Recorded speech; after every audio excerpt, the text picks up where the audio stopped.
ஒரு அரசனும் அமைச்சரும் ஒரு நாள் ரொம்ப சாவகாசமாக பேசிக்கிட்டு இருந்தாங்களாம். அரசன் அமைச்சரை பார்த்து ஒரு கேள்வி கேட்டிருக்கார். ஏங்க அமைச்சரே, ஆசை இல்லாத ஒரு மனுஷனால இருக்க முடியுமா அப்படின்னு.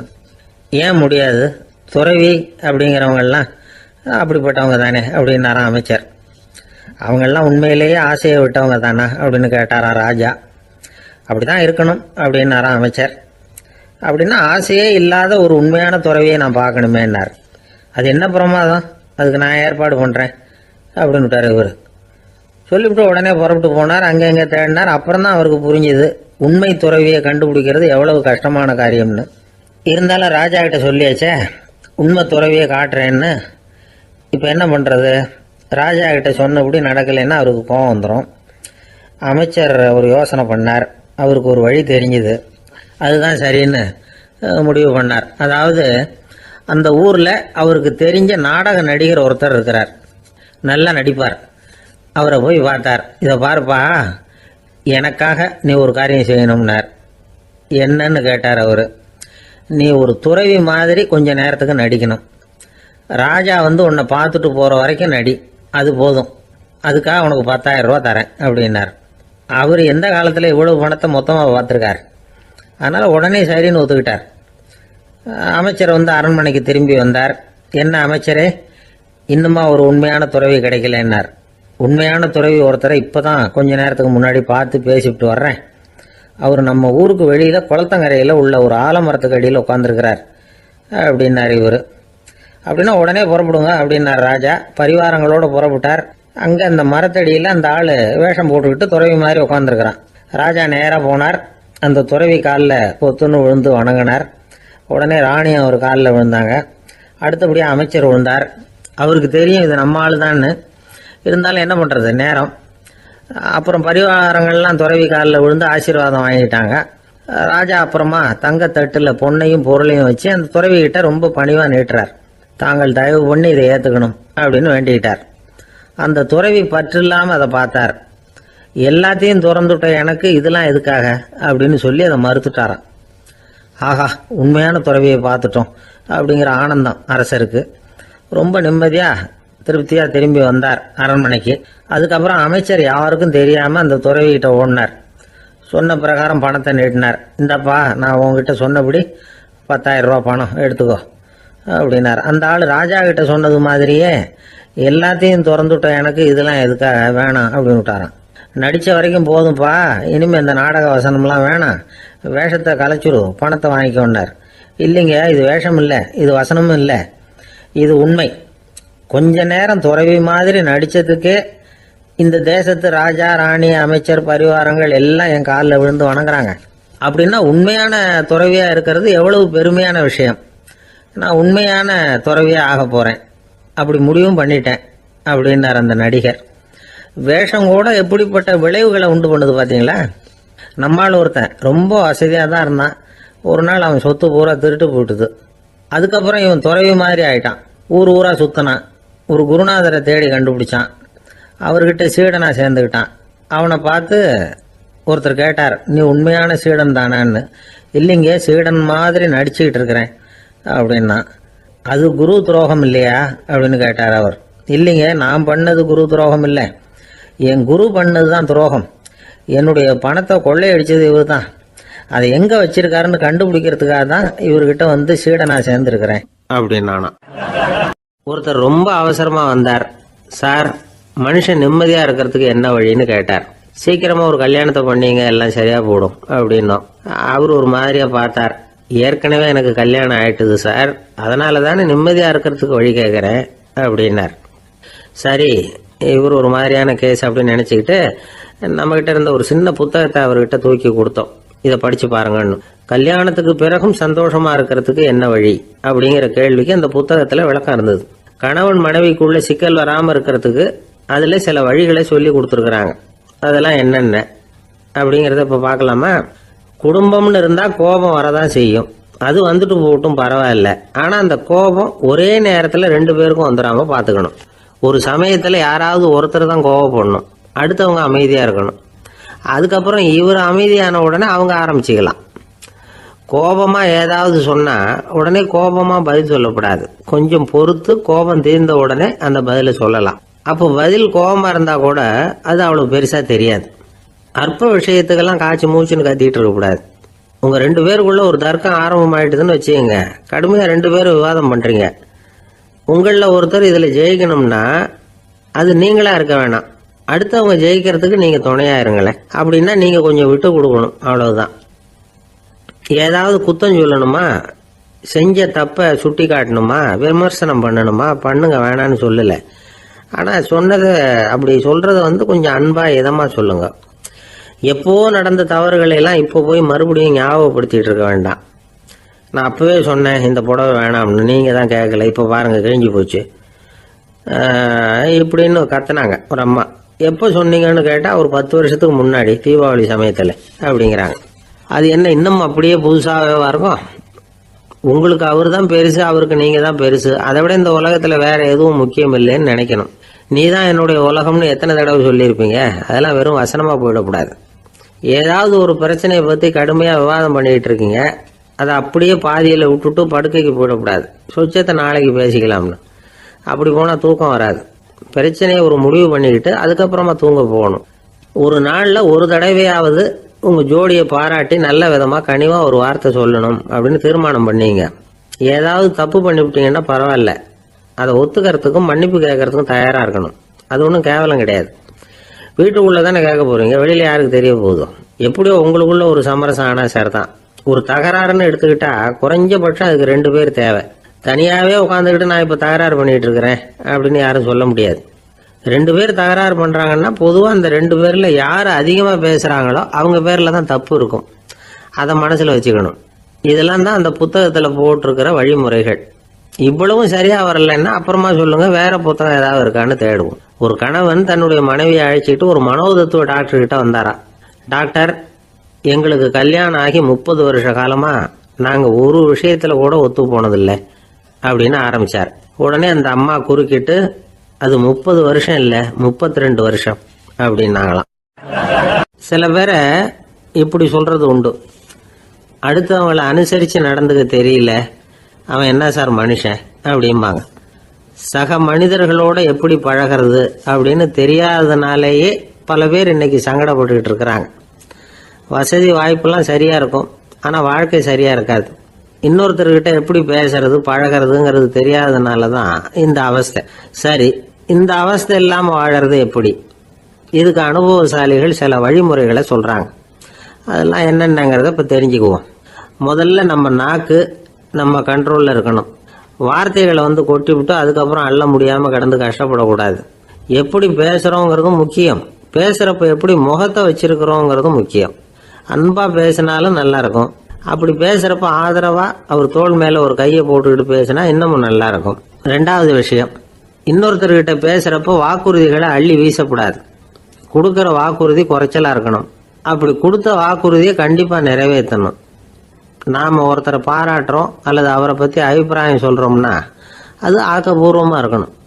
நம்ம பாராட்டு அல்லது விமர்சனம் அடுத்தவருடைய முன்னேற்றத்துக்கு உதவுறது மாதிரி இருக்கணும். நாம சொல்றதை கேட்டுட்டு அவன் தலையில கையை வச்சுட்டு உட்காந்துடக்கூடாது. எப்பவும் உற்சாகமா இருக்கணும், முகம் மலர்ச்சியா இருக்கணும். மனுஷன் இருந்தா வருத்தம், கவலை, ஏமாற்றம் எல்லாம் இருக்கதான் செய்யும்.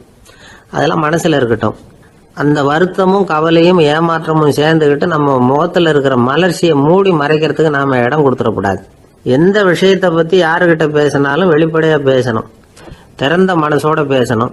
மூடி மறைச்சி முன்னு முழுங்கிக்கிட்டு இருக்கக்கூடாது. இன்னொருத்தர்கிட்ட பேசுறப்போ விவாதம் பண்ணுங்க, அது தப்பு இல்லை. ஆனா வாதாடிக்கிட்டு இருக்கக்கூடாது. அதாவது என்ன சொல்றாங்கன்னா, டிஸ்கஸ் பண்ணலாம், ஆர்கியூ பண்ணக்கூடாதான். நம்ம கிட்ட இருக்கிற நல்ல குணங்களை நாம எடுத்து சொல்லிட்டு இருக்கக்கூடாது. அந்த நல்ல குணங்களே நம்மளை பத்தி எடுத்து சொல்லணும். அது மாதிரி நடந்துக்கணும். அதே மாதிரி அடுத்தவங்க கிட்ட உள்ள கெட்ட குணங்களை பத்தி அவசியம் இல்லாம நாம பேச வேண்டியதில்லை. உங்களை பத்தி யாராவது தப்பா பேசுறாங்களா, அப்படி அவங்க பேசுறதுல உண்மை இல்லையா அப்படின்னா அதை நீங்க பொருட்படுத்த வேண்டியதில்லை, விட்டுடலாம். அது தானா போயிடும். ஒரு 4-5 பேரோட பேசிக்கிட்டு இருந்தீங்கன்னா எல்லாருக்கும் முக்கியத்துவம் கொடுங்க, யாரையும் அலட்சியப்படுத்தாதீங்க. தமாஷா பேசலாம், ஆனா உங்க தமாஷ் அடுத்தவங்களை கேலி பண்றதா இருக்கக்கூடாது. நமக்கு கிடைக்க வேண்டியது கிடைக்கலையே அப்படிங்கிற தவிப்பு நம்ம கிட்ட இருக்கக்கூடாது. அது தேவையில்லை. உங்கள் செயல்பாடுகள் தெளிவாக இருக்கட்டும், பாராட்டு தானாக அவங்கள தேடிட்டு வரும். இன்னொரு மனுஷனுடைய மனசில் கௌரவமான ஒரு இடத்த பிடிக்கணும்னா நாம் இந்த குணத்தை எல்லாம் நம்மகிட்ட வளர்த்துக்கணும். இதெல்லாம் அனுபவசாலிகள் சொல்லியிருக்கிற குறிப்புகள். இந்த குறிப்புகளை சரியாக புரிஞ்சுக்கணும், அது முக்கியம். தப்பாக புரிஞ்சுக்கிட்டா என்ன ஆகும் தெரியுமா? இதை கேளுங்க. ஒருத்தர் வந்தார், சார் அடுத்தவங்க தோள் மேலே கையை போட்டுக்கிட்டு அன்பாக பேசணும்னு சொன்னீங்க, அப்படிதான் பேசினேன். அவர் முதுக கூட தட்டி கொடுத்தேன், என் வேலை போயிட்டுது சார், வீட்டுக்கு அனுப்பிச்சிட்டாங்க அப்படின்னார். யாருக்கிட்ட அப்படி பேசுனீங்கன்னு கேட்டோம். என் முதலாளிகிட்ட சார் அப்படிங்கிறார் ரொம்ப சோகமா. ஒரு சின்ன பையன் வந்தான், அவனை பார்த்து ஒரு கேள்வி கேட்டோம். ஏன்ப்பா உங்கள் வீட்டில் அம்மா புத்திசாலியா அப்பா புத்திசாலியா அப்படின்னு. அவன் அலட்சியமா நம்மளை பார்த்து சிரிக்கிறான். என்ன சார் இது, இந்த காலத்தில் இது கூட தெரியாமல் இருக்கிறீங்களே அப்படிங்கிறான். ஒரு சின்ன பையன் நம்மளை பார்த்து இப்படி கேட்டு விட்டானே அப்படின்னு நினைக்கிறப்போ நமக்கு ஒரு மாதிரி ஆகிடும். அதுக்கப்புறம்தான் இந்த தாத்தா பாட்டிலாம் சொல்கிற ஒரு கதை ஞாபகத்துக்கு வந்தது. அது என்ன கதை தெரியுமா? ஒரு ஊரில் ஒரு அம்மாவும் பிள்ளையும் இருந்தாங்களாம். அந்த மகனுக்கு திடீர்னு தேசாந்திரம் போய் வரணும்னு ஆசை வந்துட்டுது. ஊராக போய் சுற்றி பார்க்கணுங்கிற ஆசை. அந்த அம்மாவுக்கு இது பிடிக்கல. மகனை பிரிஞ்சு இருக்கிறதுக்கு அவங்க மனசு இடம் கொடுக்கல. வேணாப்பான்னு சொல்லி பார்த்தாங்க, அவன் கேட்கல. திடீர்னு புறப்படவும் செஞ்சுட்டான். சரி, இனிமே அவனை தடுக்க முடியாதுன்னு முடிவு பண்ணிக்கிட்டாங்க அந்த அம்மா. இருந்தாலும் புத்திசாலித்தனமாக ஒரு யோசனை பண்ணாங்க. மகனை கிட்டத்தில் கூப்பிட்டாங்க, அவங்ககிட்ட சொன்னாங்க, இதை பாருப்பா, நீ தேசாந்திரம் போகிறதுன்னு தீர்மானம் பண்ணிவிட்ட, அதை நான் தடுக்கலை, போயிட்டு வந்துடும். ஆனால் போகிறதுக்கு முன்னாடி எனக்கு ஒரு வாக்குறுதி கொடுத்துட்டு போ அப்படின்னாங்க. போகிறப்போ ராத்திரியாக இருந்தாலும் பகலாக இருந்தாலும் சரி, புளிய மரத்து நிழலில் தான் தங்கணும். திரும்பி வர்றப்போ இரவும் பகலும் நீ வேப்ப மரத்து நிழல்லே தங்கணும் அப்படின்னாங்க. சரி, அப்படியே செய்கிறேன்னு சொல்லி வாக்குறுதி கொடுத்தான் பையன். புறப்பட்டு போனான். போகிற வழியில் புளிய மரத்து நிழல்லே தங்கினான், தூங்கினான். அப்படி போய்கிட்டே இருந்தான். 7வது நாள் அவன் உடம்பு சுகமில்லாமல் போயிட்டுது. ரொம்பவும் பலவீனமாயிட்டான். இனிமேல் நடக்க முடியாதுங்கிற நிலைமை வந்துட்டுது. யோசிச்சு பார்த்தான். சரி, இதுக்கு மேலே போக வேண்டாம் அப்படின்னு முடிவு பண்ணிட்டு திரும்பி வர ஆரம்பிச்சிட்டான். திரும்பி வர்றப்போ வழியில் வேப்ப மரத்து நிழல்லையே தங்கி வந்தான். நாளுக்கு நாள் உடம்பு சரியாக வந்துட்டுது. 7வது நாள் வீட்டுக்கு சேர்றான். உடம்பு பழையபடியே கலகலப்பாயிட்டுது. பூரண சுகம். தேசாந்திரம் போன பையன் திரும்பி வந்துட்டானே அப்படின்னு அந்த அம்மா ஆச்சரியப்படலை. ஏன்னா அவங்களுக்கு தெரியும் இப்படி ஆகும்னு. பையன் சீக்கிரமாக திரும்பி வரணுங்கிறதுக்காக தான் அவங்க அந்த யோசனையை சொன்னாங்க. என்ன விஷயங்கிறதையும் அவங்களே சொன்னாங்க. மகனே, புளிய மரத்து நிழல் உடம்புக்கு உஷ்ணத்தை கொடுக்கும், சீக்கம் உண்டாக்கும். அதனால் நீ தொடர்ந்து புளிய மரத்து நிழலில் தங்கினாவே நோய்க்கு ஆளாயிட்ட. அதனால் நல்ல பயணத்தை முடிச்சுக்கிட்டு திரும்பி வரணுங்கிற முடிவுக்கு வந்துட்ட. திரும்பி வர்றப்போ நீ தங்கினது வேப்ப மரத்து நிழல். அது உடம்புக்கு குளிர்ச்சியை தரக்கூடியது, நோயை தீர்க்கக்கூடியது. அதனால் சுகமாக வீட்டுக்கு சேர்ந்துட்ட. உன்னோட தேசாந்திர பயணத்தை தடுக்கிறதுக்காக தான் இப்படி பண்ணினேன் அப்படின்னாங்களாம் அந்த அம்மா. பார்த்தீங்களா அம்மாவோட புத்திசாலித்தனத்தை? அப்பாவாக இருந்தால் இப்படியா பண்ணுவார்? ஒரு அப்பா பையன்கிட்ட 10 ரூபா கொடுத்து இதை எடுத்துக்கிட்டு அடுத்த ஊருக்கு போய் அங்கே இருக்கிற மாமா கிட்ட இதை கொடுத்துட்டு வாடா, வழியில் எங்கேயாவது மரத்தடியில் படுத்து தூங்கி விடாதே அப்படின்னு எச்சரிக்கை பண்ணி அனுப்புனாராம். பையனுக்கு எச்சரிக்கையாக வாழறது எப்படிங்கிறத கற்றுக் கொடுக்கறதுக்காக இப்படி பண்ணார். அவன் பணத்தை வாங்கிட்டு போனான். அப்பா சொன்னதை மறந்துட்டு ஒரு மரத்தடியில் படுத்து தூங்கிட்டான். அவனுக்கு தெரியாமல் அவன் பின்னாடியே போன அப்பா அவன் கையில் இருந்த அந்த 10 ரூபாயை நைஸாக எடுத்துகிட்டு வந்துட்டார். அவன் பையில் தானே வச்சுருந்தான், அது தெரியாமல் எடுத்துகிட்டு வந்துட்டார். அவன் தூங்கிக்கிட்டு இருக்கான். எடுத்துகிட்டு ஒரு மறுபடியும் வீட்டுக்கு வந்துட்டார். பையன் முழிச்சுக்கிட்டு பையை தடவி பார்க்குறான், பணத்தை காணும். அழுதுகிட்டே திரும்பி வந்தான். அப்பா கிட்ட விஷயத்த சொன்னான். அப்பா சிரிச்சுக்கிட்டே சொன்னார், அதுக்கு தான்ப்பா ஆரம்பத்திலேயே எச்சரிக்கை பண்ணினேன், இனிமேலாவது நீ ஜாக்கிரதையாக இருக்கணும் அப்படிங்கிறதுக்காக தான் இப்படி பண்ணினேன். அந்த பணம் எங்கேயும் போயிடலை, நான் தான் அதை உனக்கு தெரியாமல் எடுத்து வச்சிருக்கிறேன். இதோ பாரு அப்படின்னு சொல்லிக்கிட்டு சைடு பாக்கெட்டில் கையை விட்டா அது ஓட்டையாக இருக்குது. அதை எவனோ ஏற்கனவே கத்திரிச்சு எடுத்துகிட்டு போயிட்டான். இப்போ அப்பா முகத்தில் அசடு வழிஞ்சுதான். இந்த உலகமே ஒரு நாடக மேடை, நாம் எல்லாரும் நடிகர்கள். இது ஞானிகள் சொல்கிறது. இது ஒரு பக்கம் இருக்கட்டும். இந்த உலகத்துக்குள்ளே எத்தனையோ நாடக மேடைகள், எத்தனையோ நடிகர்கள், எத்தனையோ நாடகங்கள், இதெல்லாம் எப்படி ஆரம்பமாச்சு? அதுதான் இன்றைக்கி தகவல். அதாவது ஆதி மனிதன் பேச ஆரம்பிக்கிறதுக்கு முன்னாடி சைகையாலேயே எல்லாத்தையும் சொல்லிக்கிட்டு இருந்தான். அதனால் அப்போவே நடிப்பு ஆரம்பமாயிட்டுது. முதல்ல ஒரு வேட்டையைத்தான் அவன் வந்து நடித்து காட்டியிருப்பான். இவன் எப்படி போனான், எதிரில் மிருகம் எப்படி வந்தது, அதோட எப்படி சண்டை போட்டான், எப்படி அடித்து கொண்டுகிட்டு வந்தான், இதை அப்படியே மற்றவங்களுக்கு நடித்து காட்டியிருப்பான். ஏன்னா மொழி கிடையாது. இந்த காலத்துலலாம் நாடகங்களில் நடிக்கிறவங்கள நடிகர்கள்ங்கிறோம். ஒரு காலத்தில் இவங்களுக்கு என்ன பேர் தெரியுமா? திஸ்பியர்கள் அப்படின்னு பேரான். இதுக்கு காரணம் உண்டு. அதாவது 2000 வருஷத்துக்கு முன்னாடி கிரீஸ் நாட்டில் திசிபியஸ் அப்படின்னு ஒரு ஆள் இருந்தான். அவன் ஒரு பெரிய நாடக கலைஞன். அவன் சில இளைஞர்களை சேர்த்துக்கிட்டான், பயிற்சி கொடுத்தான், நாடக குழுவை உருவாக்கினான். நடிகர்களையும் நாடகத்துக்கு தேவையான பொருள்களையும் ஏற்றிக்கிட்டு போகிறதுக்கு ஒரு வண்டியையும் தயார் பண்ணான். அந்த வண்டியிலேயே அவன் வந்து கிரேக்க நாடு பூராவும் சுற்றினான். ஊர் ஊராக நாடகம் போட்டான். ஒரு ஊருக்கு போனதும் அங்கே நாடகம் நடத்த தியேட்டர் இருக்கா அப்படிங்கலாம் பார்க்கறது இல்லை அவன். ஏன்னா அப்போலாம் தியேட்டர்னா என்னென்ன தெரியாது. நாடகம்னா அது ஒரு மூடிய கொட்டைக்குள்ளே தான் நடத்தணுங்கிறது அப்போ யாருக்குமே தோணலை. இந்த வண்டி போகும், அதுவே ஒரு பகுதி அப்படியே ஒரு மேடை மாதிரி விரிச்சிக்கும். அதில் ஏறி நின்றுக்கிட்டு நாடகத்தை நடித்து காட்டுவாங்களாம். மக்கள்லாம் எதிரில் தரையில் உட்காந்து அதை பார்த்துக்கிட்டு இருக்கிறது. உலகத்தின் முதல் நடமாடும் தியேட்டர் இதுதானா. இந்த திசிபியஸ் தான் முதலாக உலகத்தில் நாடகம்ங்கிற பொழுதுபோக்கை நடத்தி காட்டினவன் அப்படின்னு சொல்கிறாங்க. அவன் சொந்தமாக நாடகம் எழுதுனா, நடித்தான், நாடகத்தை இயக்கினான். அதனால தான் அவனை வந்து first man of the theatre அப்படின்னு சொல்லுவாங்க. அவன் தான் நாடக மேடையின் முன்னோடி. கிரேக்கர் காலத்திலேயே நாடக ஆசிரியர்கள், நடிகர்கள், ரசிகர்கள் இவங்கெல்லாம் உருவாயிட்டாங்களாம். நாடகத்தின் சரித்திரத்தில் இந்த 3 பிரிவும் ரொம்ப முக்கியம். அதாவது கிரேக்க தியேட்டர்கள்லாம் திறந்த வெளி மேடைகள் தான். பெரும்பாலும் மலைச்சரிவுகள், அதுவே படிப்படியாக பண்ணியிருப்பாங்க. கீழே அரைவட்ட வடிவில் மேடை, அதுக்கு ஆர்கெஸ்ட்ரான்னு பேர். பிற்காலத்தில் இதில் உட்காந்து இசைக்குழுவினர் வந்து வாய்ச்சதுனால இசைக்குழுவுக்கே ஆர்கெஸ்ட்ராங்கிற பேர் வந்துட்டுது. இப்போ கிரேக்க தியேட்டர்களில் ஒன்று, அதோட காலம் வந்து கிமு 340. அதை இன்னமும் பாதுகாத்து வச்சிருக்கிறாங்களாம். எபிடாரஸ் அப்படிங்கிற இடத்துல அது இருக்குதான். இன்னமும் அந்த தியேட்டரை பயன்படுத்திக்கிட்டு வர்றாங்களாம். சிறந்த கிரேக்க நாடகங்கள்லாம் அங்கே நடிக்கிறாங்களாம். ஆரம்ப காலத்திலேயே கட்டணம் கிடையாது. அப்புறம் பின்னாடி தான் நுழைவு கட்டணம்லாம் அப்படியே வந்துட்டு தான். நடிகர்கள் வந்து பளபளப்பான ஆடைகள் உடுத்தியிருப்பாங்களாம். இந்த குதிகால் உயர்ந்த காலணிகள் போட்டிருப்பாங்களாம். இதெல்லாம் பழைய குறிப்புகள். பலவிதமான உருவங்களில் மாஸ்க் அப்படின்னு சொல்லப்படுற முகமூடி. அதனால் ஒரே நடிகர் பல வேடங்களில் நடிக்கிறது உண்டான்.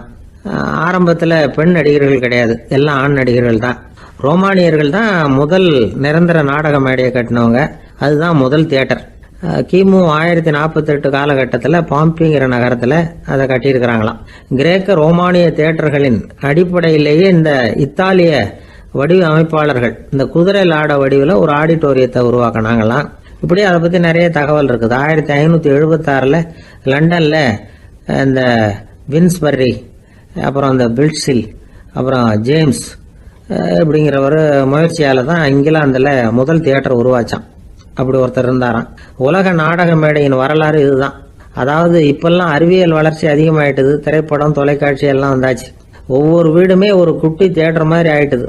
தொலைக்காட்சி முன்னாடி உட்காந்து எழுந்திருக்கவே மனசு வர்றதில்லை.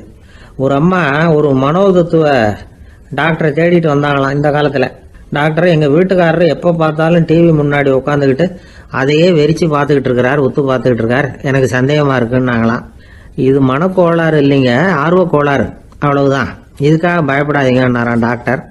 அப்படி இல்லை டாக்டர், டிவி ஓடும் பொழுது நாம் எல்லாம் அதை பார்க்குறோம் சரி, ஆனால் அவர் அப்படி இல்லை, டிவியை நிறுத்தினதுக்கு அப்புறமும் அதையே உத்து பார்த்துட்டு உட்காந்துருக்கிறார், அதனால தான் சந்தேகப்பட்டு உங்ககிட்ட வந்தேன் அப்படின்னாங்களாம். அந்த ஆள் என்னை கண்ணா பண்ணான்னு திட்டி விட்டான் சார், அதை நினைச்சா எனக்கு ரொம்ப வருத்தமாக இருக்கு அப்படின்னு சொல்லி கவலைப்பட்டார் ஒருத்தர். இதில் கவலைப்படுறதுக்கு என்ன இருக்குது அப்படின்னார் ஒரு பெரியவர். அவர் ஒரு மகான். என்ன சார் இப்படி சொல்கிறீங்க, ஒருத்தர் நம்ம பார்த்து திட்டுனா வருத்தமாக இருக்காதா அப்படின்னார். அது எப்படி வருத்தமாக இருக்கும், திட்டுறதுங்கிறது என்ன, அது வெறும் சத்தம் தானே அப்படின்னார் அந்த பெரியவர்.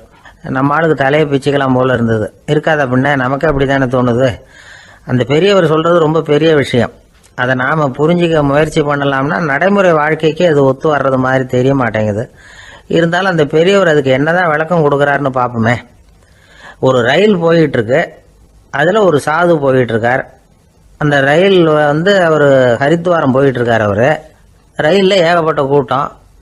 நம்ம ஊர் ரயில் கேட்க வேணும், டிக்கெட் வாங்கிட்டு கொஞ்சம் பேர், வாங்காத கொஞ்சம் பேர், அது என்னத்துக்கு அனாவசியமா டிக்கெட் அப்படிங்கிற நினைப்புல பாதி பேர். இந்த கூட்டத்துக்கு மத்தியில் அந்த சாதுவும் போயிட்டு இருக்கிறார்.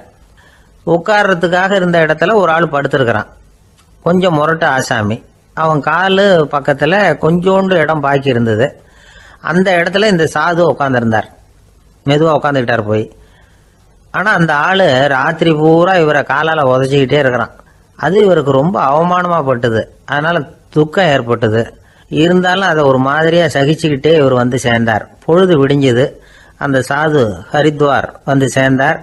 அங்கே ஒரு பெரிய ஞானியை சந்திச்சார்.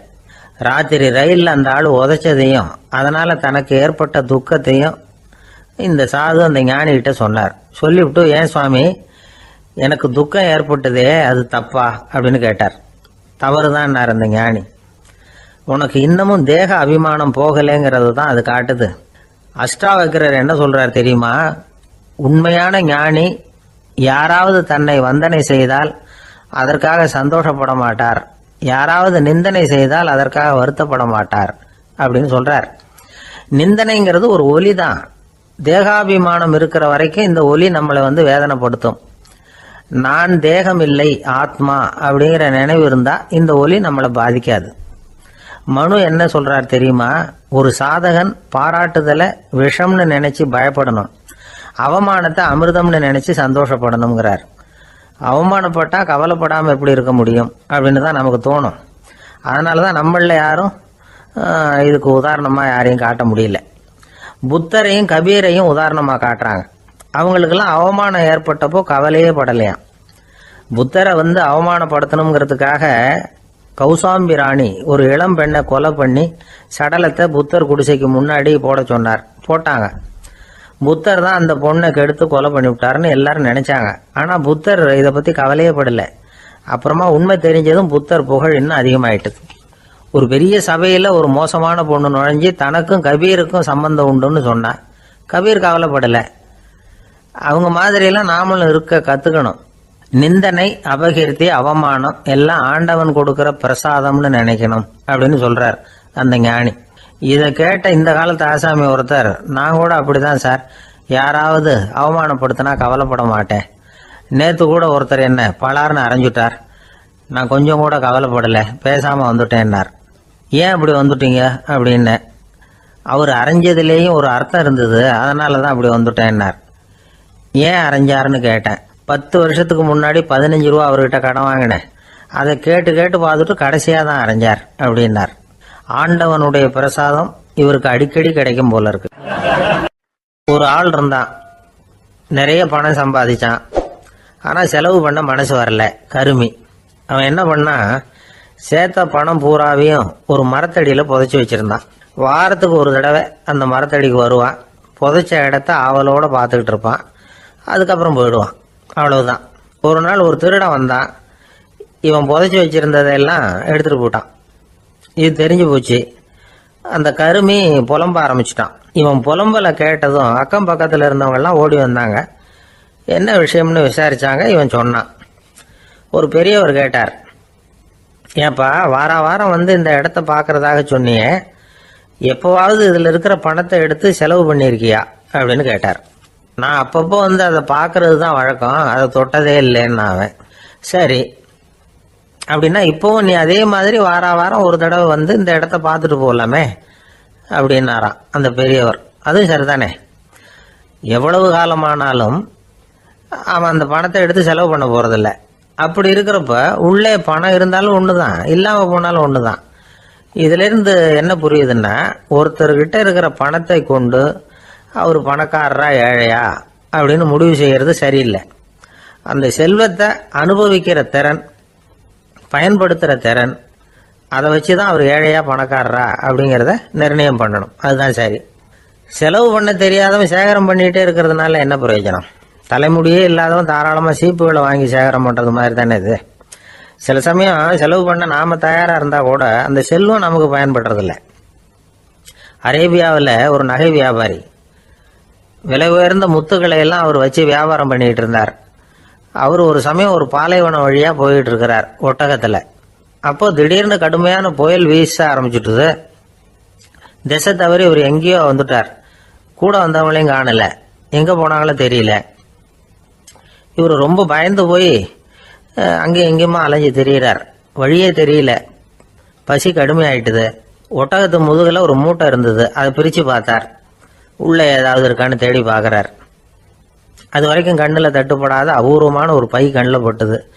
ஆஹா, அதில் ஏதாவது சாப்பிட்றதுக்கு இருக்கும் அப்படின்னு நினச்சி ஆவலாக அதை பிரித்து பார்க்குறார். அந்த பையில் விலை உயர்ந்த முத்துக்கள் நிறைய இருந்துதான். அப்போ தான் அவர் நினச்சாராம், விலை உயர்ந்த முத்துக்கள் கூட சாப்பிட்றதுக்கு உணவாக முடியாது அப்படிங்கிறத புரிஞ்சுக்கிட்டாராம். எந்த நேரத்தில் எது நமக்கு தேவையோ அது நமக்கு தாராளமாக கிடைக்கணும். அப்படி அது கிடைக்கிறதுக்கு நம்மக்கிட்ட இருக்கிற செல்வம் பயன்படணும். அது நமக்கும் பயன்படலாம், நம்ம மூலமாக அடுத்தவங்களுக்கும் பயன்படலாம். அதுதான் செல்வத்தின் பயன். ஒரு மரத்தடியில் ஒருத்தன் உட்காந்து அழுதுகிட்டு இருந்தான். அந்த பக்கமாக வந்த இன்னொருத்தன் ஏப்பா அழுதுகிட்டு இருக்கிறேன்னு கேட்டான். இந்த இடத்துல தான் பூமிக்கு அடியில் பணம் இருக்குது, புதைச்ச இடம் தெரியல, அதான் அழறேன் அப்படின்னா. நல்லா ஞாபகப்படுத்தி பாரு, எந்த இடத்துல புதைச்ச அப்படின்னு கேட்டான் இவன். அது எப்படி எனக்கு தெரியும், புதைச்சி வச்சிருக்கிறவன் நான் இல்லையே, எங்க எழுத்து விட்டுக்காரன் அப்படின்னானா இவன். ஒரு பல்கலைக்கழகம், அங்கே ஒரு இலக்கிய பேராசிரியர், அவர் பாடம் நடத்திக்கிட்டு இருந்தார். ராபர்ட் ப்ரௌனிங் எழுதிய கவிதைகளை பற்றி சொல்லிகிட்டு இருக்கிறார். மாணவர்களும் ரொம்ப அக்கறையாக அதை கேட்டுக்கிட்டு இருக்கிறாங்க. ஒரு குறிப்பிட்ட கவிதையை பற்றி சொல்லும் பொழுது அந்த பேராசிரியருக்கே ஒரு சந்தேகம். அதாவது அந்த கவிதையின் சரியான அர்த்தம் என்னங்கிறதுல சந்தேகம். பேராசிரியர் யோசனை பண்ணார். அந்த கவிதையை முழுசாக புரிஞ்சிக்க முடியல. அதனால் மாணவர்களை பார்த்து சொன்னார், மாணவர்களே, ஒரு நாள் பொறுத்துங்க, இந்த கவிதையை எழுதின கவிஞர் எங்கள் வீட்டுக்கு பக்கத்தில் தான் இருக்கிறார். இன்னைக்கு சாயந்தரம் நான் அவரை நேரிலேயே போய் பார்க்குறேன். பார்த்து இதுக்கு என்னங்க அர்த்தம்னு கேட்டுட்டு வந்துடுறேன். அதுக்கப்புறம் உங்ககிட்ட சொல்கிறேன் அப்படின்னாராம். அன்னைக்கு சாயந்தரமே அந்த பேராசிரியர் கவிஞரை தேடிக்கிட்டு போயிட்டார். கவிஞர் அவங்க வீட்டில் அவர் பாட்டு உட்காந்துருந்தாராம். இவர் போய் அவர் முன்னாடி உட்காந்தார். அப்புறம் கேட்டார், ஐயா, அந்த கவிதையின் முழு பொருள் என்னன்னு தெரிஞ்சுட்டு போகிறதுக்காக வந்திருக்கிறேன் அப்படின்னாராம். எந்த கவிதை அப்படின்னாராம் அவர். இவர் அந்த கவிதையை சொல்லியிருக்கார். கவிஞர் கொஞ்சம் யோசனை பண்ணிவிட்டு அப்புறம் சொன்னாராம், பேராசிரியரே, நீங்கள் கொஞ்சம் தாமதமாக வந்துட்டீங்கன்னாராம். இவருக்கு ஒன்றும் புரியல. நீங்கள் என்ன சொல்கிறீங்க, நான் தாமதமாக வந்துட்டேன்னா? நீங்கள் தான் உயிரோடு இருக்கிறீங்களே, அப்படி இருக்கும்பொழுது நான் தாமதமாக வந்துட்டேன்னா அது எப்படி அப்படின்னு இவர் குழம்பி இருக்கிறார். இப்போ கவிஞர் சொன்னாராம், ஐயா, நான் உயிரோடு இருக்கிறேன்னா இல்லையாங்கிறது முக்கியம் இல்லை. நான் அந்த கவிதை வரிகளை எழுதினப்போ 2 பேருக்கு அதோட அர்த்தம் தெரிஞ்சிருந்தது. இப்போ ஒரே ஒருத்தருக்கு தான் அதோட அர்த்தம் தெரியும் அப்படின்னாராம். பேராசிரியர் யோசனை பண்ணியிருக்கார். அப்படின்னா அந்த ஒருத்தர் கவிஞர் ராபர்ட் ப்ரௌனிங்கை தவிர வேற யாரா இருக்க முடியும்? இவர் தான் அப்படிங்கிறத அவர் மனசில் நினச்சிக்கிட்டார். அதனால சொன்னார், ஐயா, நான் தாமதமாக வரல, அந்த கவிதையின் பொருள் என்ன அது சொல்லுங்கன்னார். பேராசிரியரே, நான் சொல்றது உங்களுக்கு புரியலன்னு நினைக்கிறேன். நான் இந்த வரிகளை எழுதினப்போ 2 பேருக்கு அதோட அர்த்தம் தெரிஞ்சிருந்தது. அந்த 2 பேர் யாருன்னா, ஒருத்தர் ராபர்ட் ப்ரௌனிங், அதாவது நான், இன்னொருத்தர் கடவுள். இப்போ அது கடவுளுக்கு மட்டும்தான் தெரியும். நானே இதை பற்றி பல தடவை யோசனை பண்ணி பார்த்தேன். இது ரொம்ப அழகானது, ஆனாலும் ரொம்ப வழுக்கலானது. அதை பிடிச்சிட்டோம்னு நினச்சிக்கிட்டு இருக்கும் பொழுதே காற்று மாதிரி அது உங்ககிட்ட இருந்து ஓடி போயிடுது. எனக்கு ரொம்பவும் வருத்தமாக தான் இருக்குது. நிச்சயமாக நான் தான் இந்த வரிகளை எழுதியிருக்கிறேன். அதில் அர்த்தம் இருக்குங்கிறது எனக்கு தெரியும், அதை நான் உணர்றேன். ஆனால் நீங்கள் என்னை மன்னிக்கணும், எனக்கே கூட அதை என்னால் விளக்க முடியல. அப்படி இருக்கும் பொழுது உங்களுக்கு எப்படி அதை நான் விளக்க முடியும் அப்படின்னாரா அந்த கவிஞர். அனுபவிக்கப்படக்கூடிய எல்லாமே விளக்கப்படக்கூடிய ஒன்றல்ல, விளக்கப்படும் எல்லாமே அனுபவிக்கப்படக்கூடிய ஒன்றல்ல அப்படிங்கிறது ஞானிகளுடைய கருத்து. அதுக்காக தான் அந்த சம்பவம். வாழ்க்கையில் நீங்கள் தொடர்ந்து ஆய்வு செய்து கொண்டே இருக்கக்கூடிய விளக்கங்களை ஒருபோதும் அடைய முடியாத பரிமாணங்கள் இருக்கிறதுனால தான் அது அலுப்பு தட்டாமல் இருக்குது. உங்களால் நிறைய அனுபவிக்க முடியும், இருந்தாலும் நீங்கள் அனுபவித்து அறிந்த விஷயங்கள் கூட வார்த்தைகளால் விளக்கப்பட முடிவதில்லை அப்படிங்கிறது பெரியோர் சிந்தனை. இதெல்லாம் ஒரு பக்கம் இருக்கட்டும். நமக்கு தெரிஞ்ச பேராசிரியர் ஒருத்தர் 1 மணி நேரம் ரொம்ப விவரமாக வகுப்பு எடுத்தார். கடைசியாக சொன்னார், மாணவர்களே, ரொம்பவும் எளிமையாக விளக்கமாக எல்லா விவரமும் சொல்லியிருக்கிறேன். அதனால் இதில் உங்களுக்கு சந்தேகம் வர்றதுக்கு வாய்ப்பே இல்லை. இருந்தாலும் கேட்க வேண்டிய கடமை கேட்குறேன். இது வரைக்கும் நடத்தினதில் யாருக்காவது ஏதாவது சந்தேகம் உண்டா அப்படின்னு கேட்டாராம். எனக்கு ஒரே ஒரு சந்தேகம் தான் சார் அப்படின்னு எழுந்திரிச்சு நிற்கிறான் ஒருத்தன். என்னன்னு கேட்டாராம்.